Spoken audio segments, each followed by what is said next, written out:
बाळासाहेब ठाकरेंच्या स्मारक समितीमध्ये केंद्रीय मंत्री नारायण राणे, मुख्यमंत्री एकनाथ शिंदे आणि मनसेचे प्रमुख राज ठाकरे यांचा समावेश करण्याची मागणी भाजप आमदार नितेश राणे यांनी केलेली आहे। मुख्यमंत्री आणि उपमुख्यमंत्र्यांकडे त्यांनी या संदर्भातली मागणी केलेली आहे।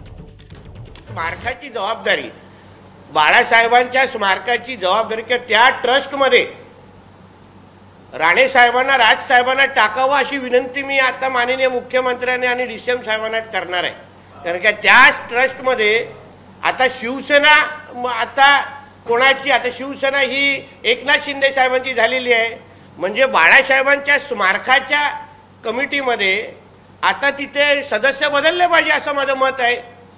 त्याच्यामध्ये राज साहेबांना टाका, त्याच्यामध्ये राणे साहेबांना टाका, त्याच्यामध्ये एकनाथ शिंदे साहेबांना टाका, जेणेकरून महापौर बंगला बळकवायला जमणार नाही, ज्याच्यावर रश्मी ठाकरेंचा डोळा आहे। एबीपी माझा, उघडा डोळे बघा नीट।